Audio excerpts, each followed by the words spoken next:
Hello students, welcome back to SK classes. SK classes में आप सभी का स्वागत है। Today's chapter is the voice of the rain. It is written by Walt Whitman. Walt Whitman is an American poet and the poet is going to describe about the cycle of rain. हम लोग cycle of rain के बारे में science की पुस्तकों में, भूगोल की पुस्तकों में अध्ययन किए हैं। साथ ही साथ कभी वर्षा जल का इस पृथ्वी के लिए कितनी प्रासंगिकता है, कितनी आवश्यकता है के बारे में बताए हैं। Before starting this poem, I would like to draw your kind attention that the poet Walt Whitman is used rain as personification. Personification क्या है इसके बारे में पहले हम लोग जानेंगे। जब नॉन लिविंग थिंग को, नॉन ह्यूमन थिंग को, अमूर्त वस्तु को मूर्त रूप में, निर्जीव को सजीव के रूप में कवि अपने कविता में प्रस्तुत करता है तो उसे पर्सोनिफिकेशन कहते हैं। और यहाँ पर रेन को वॉल्ट व्हिटमैन ने पूरी कविता में पर्सोनिफाइड किया है। आज हम लोग इस कविता के एक एक शब्द, एक एक पंक्ति, एक एक स्टेंजा की व्याख्या करेंगे, समझेंगे। इससे पहले कि हम लोग इस कविता के मूल बिंदुओं की तरफ चलें, मैं ये बताना चाहूँगा कि इस कविता से संबंधित महत्वपूर्ण प्रश्न एवं उत्तर जो परीक्षा के दृष्टिकोण से अति ही आवश्यक है, उसका लिंक आज के वीडियो के डिस्क्रिप्शन बॉक्स में दिया हुआ है। विद्यार्थी वहां से सर्च कर सकते हैं। तो आइए हम चलते हैं इस कविता के मूल बिंदुओं की तरफ। Stay watching, keep learning.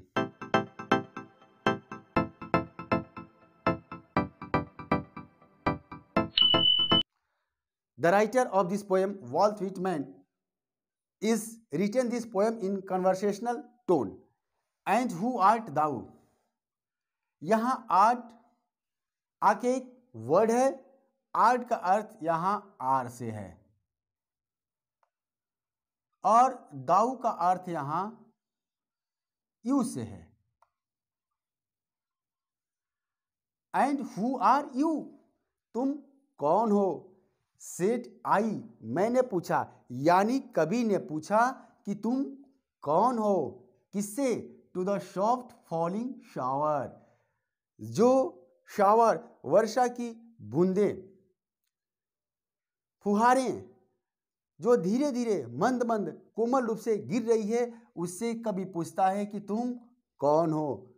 विच, जिसने स्ट्रेंज टू टेल, विचित्र रूप से बताया, विचित्र तरीके से बताया। गिव मी एन आंसर, और उसने मुझे उत्तर दिया। कवि को उस बारिश की बूंदों ने उत्तर दिया, शावर ने उत्तर दिया। एज हियर ट्रांसलेटेड, यानी कवि ने वर्षा की बूंदों से पूछा, फुहारों से पूछा कि तुम कौन हो, और उससे जो जवाब मिला उसको ट्रांसलेट करके यहाँ पर प्रस्तुत किया गया है। I am the poem of earth, मैं इस पृथ्वी की कविता हूँ, मैं इस पृथ्वी की आवाज हूँ। Said the voice of the rain, वर्षा ने जवाब दिया कि मैं इस पृथ्वी की कविता हूँ। इटर्नल मतलब इमोर्टल, अनंत रूप से। इटर्नल मीन्स इमोर्टल, अंतहीन रूप से। आई राइज, मैं उठती हूं। Impalpable, that can't be touched, that can't be touched, जिसको स्पर्श नहीं किया जा सके, जिसको छुआ नहीं जा सके। यानी मैं उठती हूं अनंत रूप से, अदृश्य रूप में। आउट ऑफ द लैंड, इस लैंड से। एंड द बॉटमलेस सी, और अनंत अंतहीन समुद्र की गहराइयों से। वर्षा जवाब देती है कि मैं अनंत रूप से इस धरती से, समुद्र के अंतहीन छोर से मैं उठती हूँ। अपवर्ड टू हेवन, और ऊपर जाती हूँ। कहाँ? हेवन मतलब आकाश में। वेंस, जहाँ पर वैगली फॉर्म्ड, अस्पष्ट रूप से मैं अपने आप को फॉर्म करती हूँ। Vaguely form means that can't be a definite form. अस्पष्ट रहती हूँ, यानी वह वर्षा की बूंदें जब आकाश में जाती हैं तो क्लाउड यानी बादल का रूप ले लेती हैं। ऑल टुगेदर चेंज्ड, मेरे आकृति में बदलाव होता है, मेरे फॉर्मेशन में बदलाव होता है। एंड इट द सेम, लेकिन मैं वही रहती हूँ। मतलब जो मेरी उत्पत्ति है, जो मेरा ओरिजिन है, मैं वर्षा की बूंदी रहती हूँ, मैं जल की बूंदी होती हूँ, भले मेरा रूप चेंज हो जाता है, क्लाउड के रूप में ही क्यों नहीं हो। अब हम इसके बाद नेक्स्ट स्टेंजा पर आएंगे। Now come forward towards the next and last stanza of this poem. I descend, descend means come down, come down. मैं नीचे उतरती हूँ। टू लेव, लेव मीन्स वॉश। भिगोने के लिए, साफ करने के लिए, नमी प्रदान करने के लिए, स्नान कराने के लिए। आई डिसेंड टू लेव, किसको? द ड्राउट, जो सूखापन है। एटमीज, छोटे छोटे जो कण हैं, डस्ट के लेयर्स हैं, किसके? ऑफ द ग्लोब, यानी पृथ्वी के जो डस्ट लेयर्स हैं, एटमीज हैं, ड्राउट है, उसको मैं भिगोती हूँ। कब?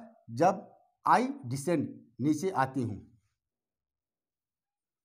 And all that in them, और ये सारी चीज़ें विदाउट मी, मेरे बिना, यानी पानी के बिना, वर्षा की बूंदों के बिना। वर सीड्स ओनली, ये सिर्फ और सिर्फ बीज होते हैं। क्या होते हैं? लेटेंट होते हैं। लेटेंट मीन्स हिडन, छिपे हुए होते हैं, अनबॉर्न होते हैं, यानी पृथ्वी के अंदर जो बीज होते हैं वे उसमें छिपे रहते हैं जब तक कि उसमें नमी नहीं आ जाए। एंड फॉर एवर, हमेशा के लिए। बाय डे एंड नाइट, दिन और रात।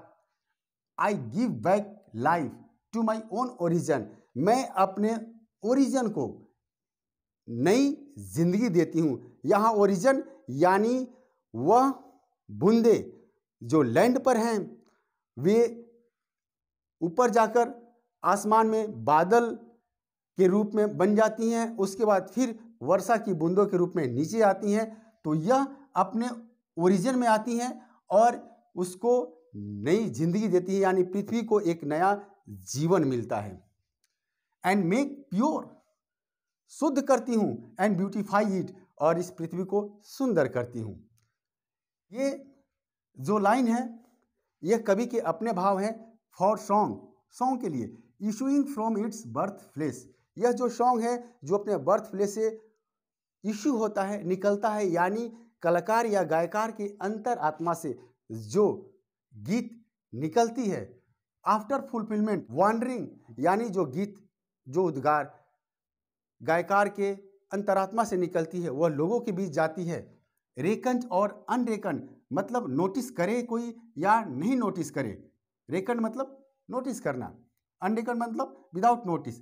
ड्यूली विथ लव रिटर्न्स, फिर वह पूरे सम्मान के साथ, प्यार के साथ वह अपने ओरिजिन में आ जाती है, उस कलाकार के अंतरात्मा में समा जाती है।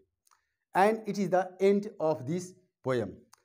11वीं कक्षा के अंग्रेजी विषय के विभिन्न महत्वपूर्ण पाठों पर आधारित टेस्ट का लिंक आज के वीडियो के डिस्क्रिप्शन बॉक्स में दिया हुआ है। आप वहां से टेस्ट का हिस्सा बन करके अपने नॉलेज को जान सकते हैं। यू मे इवैल्यूएट योरसेल्फ, आप अपना स्व मूल्यांकन कर सकते हैं। आशा है आपको यह मेरा वीडियो अच्छा लगा होगा। यदि आप मेरे चैनल पर नए हैं या अभी तक आपने मेरे चैनल को सब्सक्राइब नहीं किया है तो सब्सक्राइब बटन तथा बेल आइकन को दबाना न भूलें, ताकि जब भी मैं अगला वीडियो लेके आऊँ सबसे पहले उसका नोटिफिकेशन आपको मिल जाए। Thanks for watching.